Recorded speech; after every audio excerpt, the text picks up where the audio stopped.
Oiê, meu nome é Sabrina BT e nós estamos no nosso dia 22 da jornada Leia a Bíblia Inteira em um ano comigo e hoje vamos ler Êxodo capítulo 14, 15 e 16. E quero pedir para você, se você ainda não é inscrito, se inscreva aqui, isso ajuda bastante, deixa seu like e compartilhe com aquela pessoa que não leu a Bíblia hoje, você sabe que ela não leu, para lembrar ela de ler a Bíblia. Muito bem? Então vamos começar com Êxodo capítulo 14, que vai começar dizendo assim: O Senhor disse a Moisés: diga aos filhos de Israel que voltem e se acampem diante de Pi-Hahirote, entre Migdol e o mar, diante de Baal-Zephon. Em frente deste lugar, junto ao mar, vocês acamparão. Então Faraó dirá a respeito dos filhos de Israel: estão desorientados na terra, presos no deserto. Eu vou endurecer o coração de Faraó, para que os persiga, e serei glorificado em Faraó e em todo o seu exército. E os egípcios saberão que eu sou o Senhor. Eles assim o fizeram. Quando foi anunciado ao rei do Egito que o povo fugia, só que não, né? Ele e os seus oficiais mudaram de ideia a respeito do povo. Disseram: que isso que fizeram? Permitindo que Israel nos deixasse de servir? Tinham fugido. O Faraó tinha dito: vai e não volta mais. Fugido. Então tá bom. Não vou comentar sobre isso, né? Não vamos. E Faraó aprontou o seu carro de guerra e levou consigo o seu povo. Levou também 600 carros de guerra escolhidos e todos os outros carros de guerra do Egito, com capitães sobre todos eles, porque o Senhor endureceu o coração de Faraó, rei do Egito, para que perseguisse os filhos de Israel.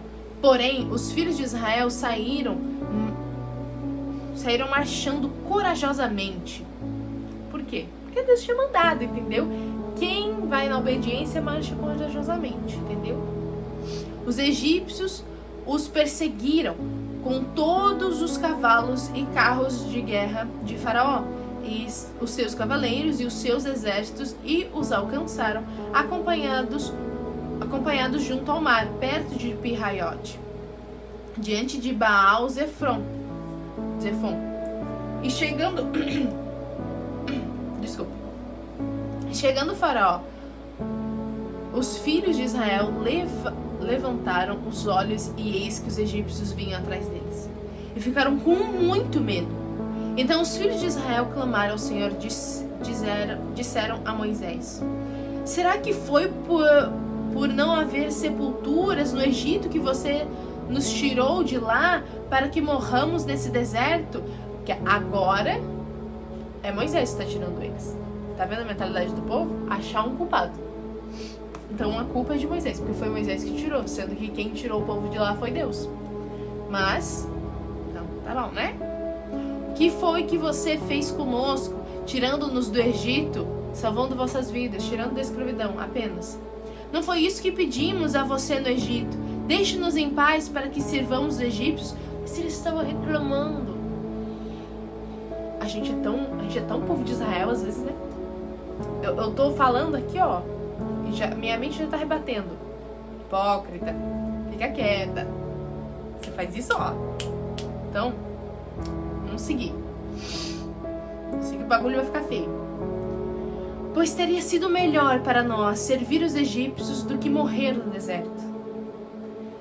Vocês estão entendendo que eles estavam escravos, né? Escravos. Vocês estão entendendo que eles estavam escravos, vivendo.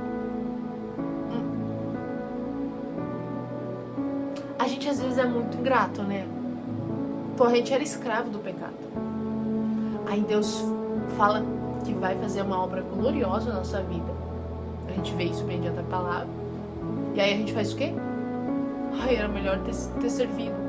Era melhor eu ter servido as minhas vãs paixões. Era melhor eu ter ficado lá onde eu tava infeliz. Fazer tudo errado. As consequências eram as piores. Mas era melhor ter sido escravo. Às vezes a gente é assim. A gente às vezes fica com saudade, ou pelo menos a gente olha a dificuldade mediante aquilo que Deus tem para a nossa vida. Mas Ele disse que nos daria, Ele disse o que seria, o quão glorioso seria. A gente sabe que a vontade de Deus é boa, perfeita e agradável. A gente olha a dificuldade que a gente vai precisar passar, porque só porque Deus vai nos dar não quer dizer que vai ser mais fácil, porque muitas vezes, e quase sempre, né? Eu vou dizer que sempre, a gente tem que ser moldado no nosso coração para que a gente possa receber aquilo, mas a gente olha para aquilo e pensa, cara, era melhor ter ficado sentado lá na minha zona de conforto, era melhor eu ter ficado lá no meu estado de escravidão, porque era mais fácil, entendeu? Eu escolhi o que fazer, escolhi entre aspas, porque eu era escravo daquilo que eu achava que fazia bem, né? Então, é mais ou menos isso. Putz, era bem melhor eu ter ficado escravo lá. Por quê? Porque daí eu não tinha que passar por uma coisa nova, eu já sabia lidar. Então, às vezes, sair da zona de conforto, a gente fica, tipo, pensando, putz, né? Fazendo que nem o povo. Era melhor ter sido escravo lá no Egito. Às vezes é uma ingratidão nossa, porque Deus está nos tirando para realizar uma obra gloriosa na nossa vida, mas a gente só consegue ver a dificuldade que está na nossa frente e não o que tem depois dela, né? Então, fica aí a reflexão. Moisés, porém, respondeu ao povo: não tenham medo, fiquem firmes e vejam o livramento que o Senhor lhes fará no dia de hoje. Porque vocês nunca mais verão estes egípcios que hoje vocês estão vendo. O Senhor lutará por vocês. Fiquem calmos.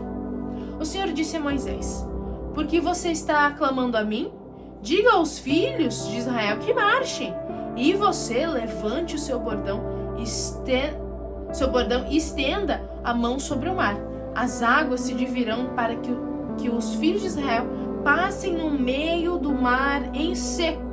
Eis que vou endurecer o coração dos egípcios, para que venham atrás de vocês e entrem no mar. Serei glorificado em Faraó e em todo o seu exército, nos seus carros de guerra e nos seus cavaleiros. E os egípcios saberão que eu sou o Senhor, quando for glorificado em Faraó, nos seus carros de guerra e nos seus cavaleiros. Então o anjo de Deus, que ia diante do exército de Israel, se retirou e passou para trás deles. Também a coluna de nuvem se retirou de diante dos egípcios e do exército de Israel. A nuvem era escuridão para os egípcios, mas iluminava a noite para o povo de Israel. Assim que, durante toda a noite, os dois exércitos não puderam se aproximar. Então Moisés estendeu a mão sobre o mar, e o Senhor, por um forte vento leste, soprou toda aquela noite, fez com que o mar se retirasse, tornando-se terra seca, e as águas foram divididas. Os filhos de Israel entraram no meio do mar em seco, e as águas foram qual muralha à direita e à esquerda deles. E os egípcios que os perseguiam entraram atrás deles. Todos os cavaleiros de Faraó, os seus carros de guerra e os seus cavaleiros, até o meio do mar. Na vigília da manhã, o Senhor, na coluna de fogo e de nuvem, viu o acampamento dos egípcios e criou alvoroço no acampamento dos egípcios. Emperrou as rodas dos carros dos egípcios, fazendo com que andassem com dificuldade. Então os egípcios disseram: vamos fugir da presença de Israel, porque o Senhor está lutando por eles contra os egípcios. O Senhor disse a Moisés: estenda a mão sobre o mar, para que as águas se voltem para os egípcios, sobre os seus carros de guerra e sobre os seus cavaleiros. Então Moisés estendeu a mão sobre o mar, e o mar, ao romper da manhã, retomou a sua força. Os egípcios fugiram de encontro a ele, e o Senhor jogou os egípcios para dentro do mar. As águas voltaram e cobriram os carros de guerra e os cavaleiros de todo o exército de Faraó, que os havia seguido no mar. Nem ao menos um deles escapou com vida. Mas os filhos de Israel caminhavam a pé enxuto pelo meio do mar, e as águas lhe eram quais muralhas, à sua direita e à sua esquerda. Assim o Senhor livrou Israel, naquele dia, das mãos dos egípcios, e Israel viu os egípcios mortos na praia do mar. Israel viu o grande poder que o Senhor havia usado contra os egípcios, e o povo temeu o Senhor e confiou no Senhor e em Moisés, seu servo. Ai, cara, que final bonito desse capítulo. Eu gostei muito, fiquei emocionada. Mas não paramos por aqui, temos ainda o capítulo 15 e 16 para ler. Capítulo 15. Então Moisés e os filhos de Israel entoaram um cântico ao Senhor. Cantarei ao Senhor, porque triunfou gloriosamente. Lançou no mar o cavalo e o seu cavaleiro. O Senhor é minha força e o meu cântico. Ele se tornou a minha salvação. Este é o meu Deus, portanto eu o louvarei.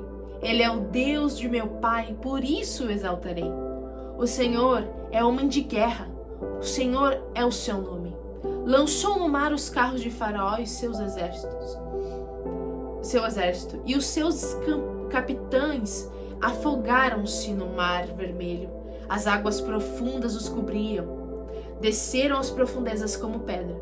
A tua mão direita, ó Senhor, é glorioso em poder. A tua mão direita, ó Senhor, despedaça o inimigo. Na grandeza da sua excelência, derrubas o que se levantam contra ti.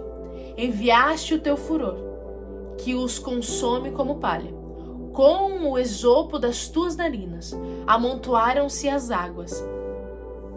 As correntes pararam em montão. As águas profundas se tornaram sólidas no coração do mar.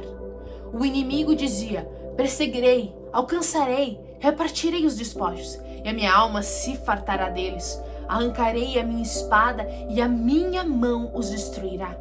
Sopraste com o teu vento e o mar os cobriu. Afundaram-se como chumbo as águas em águas impetuosas. O Senhor, quem é como tu entre os deuses? Quem é como tu, glorificado em santidade, terrível em feitos gloriosos, que operas maravilhas? Estende a mão direita e a terra os engoliu. Com a tua bondade guiaste o povo que salvaste, com a tua força levaste a habitação da tua santidade. Os povos enviaram, estremeceram agonias, apoderaram-se dos habitantes da Filístia. Então os chefes de Edom se perturbaram. Dos poderosos de Moabe se apodera temor. Esmureceu todos os habitantes de Canaã. Sobre eles caiu espanto e pavor, pela grandeza do teu braço. Emudecem como pedra, até que passe o teu povo, ó Senhor, até que passe o povo que adquiriste. Tu o introduzirás e plantarás no monte da tua herança, no lugar que preparaste, ó Senhor, para a tua habitação. No santuário, ó Senhor, que as tuas mãos estabeleceram, o Senhor reinará para todo o sempre. Porque os cavalos de Faraó, com seus carros de guerra e com os seus cavaleiros entraram no mar, e o Senhor fez com que as águas do mar voltassem e os cobrissem, mas os filhos de Israel passaram a pé enxutos pelo meio do mar.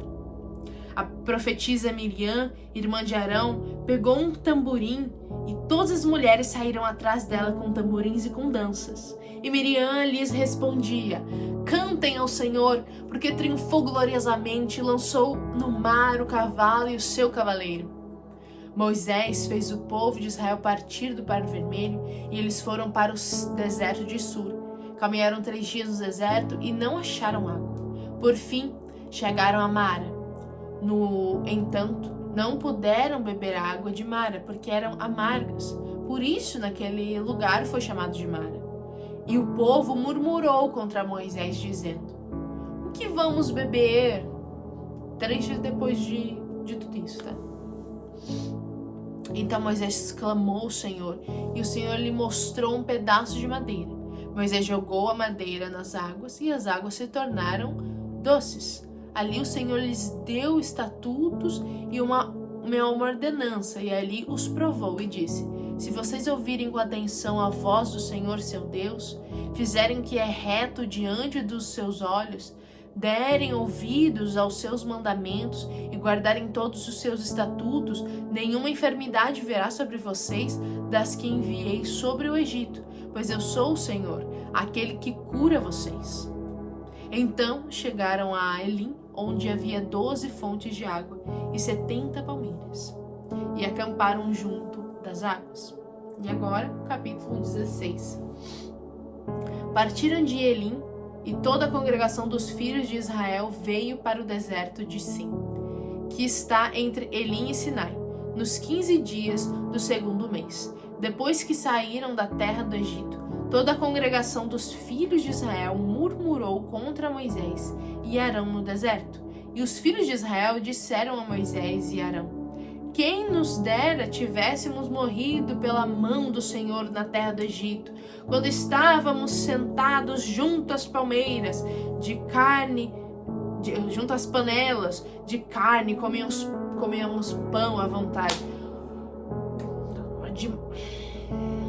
Uma dieta para esse povo. Pois vocês os trouxeram a este deserto a fim de matarem de fome toda essa multidão. Ai, que gente dramática.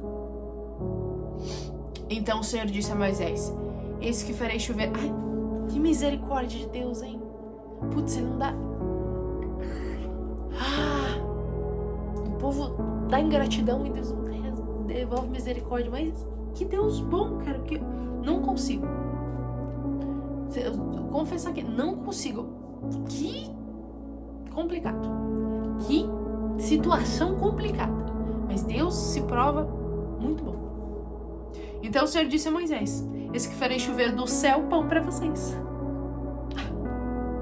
Deus é muito bom, cara. Pelo amor de Deus, essa galera é complicada. E o povo sairá e recolherá diariamente a porção para cada dia. Eu os porei à prova para ver se andam na minha lei ou não. No sexto dia prepararão o que recolheram, e será o dobro do que recolhem nos outros dias.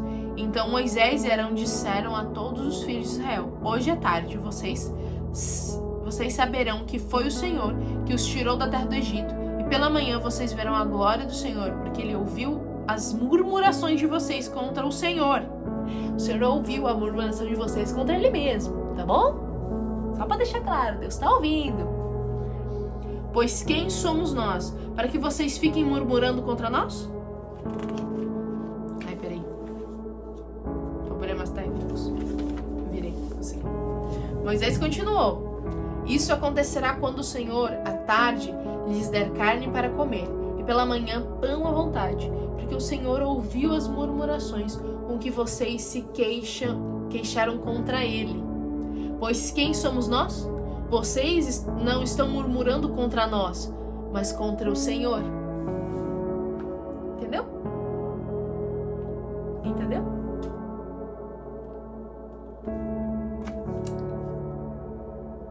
Vocês não estão murmurando contra os líderes aqui, não. Vocês estão murmurando contra Deus. Vamos dar uma pensada, uma retrospectiva aqui. Vamos começar a analisar. Primeiro, não vamos murmurar, não. Calma. Um pouquinho calado. Porque às vezes a gente pode estar correndo perigo. Porque a gente pode estar murmurando de gente e, na verdade, aquela pessoa está fazendo exatamente o que Deus mandou ela fazer. Então a nossa murmuração não está sendo sobre a pessoa. Está sendo sobre isso mesmo, sobre Deus. Então, isso aqui é um alertinha pra nós. Fechar o bico, meu irmão. Vamos fechar o bico. Onde eu parei? Aqui. Então Moisés disse a Arão: diga a toda a congregação dos filhos de Israel: cheguem-se à presença do Senhor, pois ele ouviu a murmuração de vocês. Enquanto Arão falava, a toda a congregação dos filhos de Israel olharam para o deserto, e eis que a glória do Senhor apareceu na nuvem. E o Senhor disse a Moisés: tenho ouvido a murmuração dos filhos de Israel, diga-lhes: ao crepúsculo da tarde vocês comerão carne, e pela manhã vocês comerão pão à vontade, e saberão que eu sou o Senhor, seu Deus. À tarde aparecerão codornizes e cobriram o arraial. Pela manhã havia orvalho ao redor do arraial, e quando o orvalho lhe havia caído, se evaporou na superfície do deserto. Restava uma coisa fina e semelhante à escarpa fina, como a geada sobre a terra. Quando os filhos de Israel viram aquilo, perguntaram uns aos outros: o que é isso? pois não sabia o que era. Moisés respondeu: isso é o pão que o Senhor dá a vocês para comerem. Isso é o que o Senhor ordenou, que cada um recolha o que consegue comer, 2 litros por cabeça, segundo o número de pessoas. Cada um pegará para todos os que havia em sua tenda. Assim o fizeram os filhos de Israel, e recolheram uns mais, outros menos, conforme a medida fixada. E não sobrava para quem havia recolhido muito, nem faltava para quem havia recolhido pouco, pois cada um recolheu quanto conseguia comer. Então Moisés disse: ninguém deixe nada para amanhã seguinte. Eles, porém, não deram ouvidos a Moisés. Ai, que novidade! E alguns deixaram do maná para a manhã seguinte. Mas deu bichos e cheirava mal. E Moisés se indignou contra eles. Colhiam-no, pois, manhã após manhã, cada um quanto conseguiam comer, porque vindo o calor do sol, o maná se derretia. No 6º dia comeram alimento em dobro, 4 litros para cada um, e os principais da congregação vieram e contaram isso a Moisés. Ele respondeu: isso é o que o Senhor disse, amanhã é repouso, o santo sábado dedicado ao Senhor. O que vocês quiserem assar no forno, assem, e o que quiserem cozinhar em água, cozinhem, e tudo o que sobrar, separem, guardem para a manhã seguinte. E guardaram até a manhã seguinte, como Moisés havia ordenado, e não cheirou mal, nem deu bichos. Então Moisés disse: comam isso hoje, pois hoje é sábado, dedicado ao Senhor. Hoje vocês não encontrarão nada no campo. 6 dias vocês o recolherão, mas no 7º dia é o sábado. Nele não haverá nada a recolher. No 7º dia, algumas pessoas saíram para recolher, porém não acharam. Que gentinha teimosa. Então o Senhor disse a Moisés: até quando vocês se recusarão a guardar os meus mandamentos e as minhas leis? Vejam, o Senhor deu a vocês o sábado. Por isso ele no 6º dia lhes dá alimento para 2 dias. Cada um fique onde está. Ninguém saia do seu lugar no 7º dia. Assim, o povo descansou no 7º dia. A casa de Israel deu àquele alimento o nome de maná. Ele era como semente de coentro, branco e com gosto de bolo de mel. Nossa, que delícia. Moisés disse: esta é a palavra que o Senhor ordenou. Dele você pegará 2 litros e guardará para as futuras gerações, para que vejam o pão com que eu sustentei no deserto, quando os tirei do Egito. Então Moisés disse a Arão: pegue um vaso, ponha nele 2 litros de maná e coloque-o diante do Senhor para que seja guardado para as futuras gerações. Como o Senhor havia ordenado a Moisés, assim Arão o colocou diante da arca do testemunho para o guardar. E os filhos de Israel comeram maná durante 40 anos, até que entraram na terra habitada. Comeram maná até que chegaram aos limites da terra de Canaã.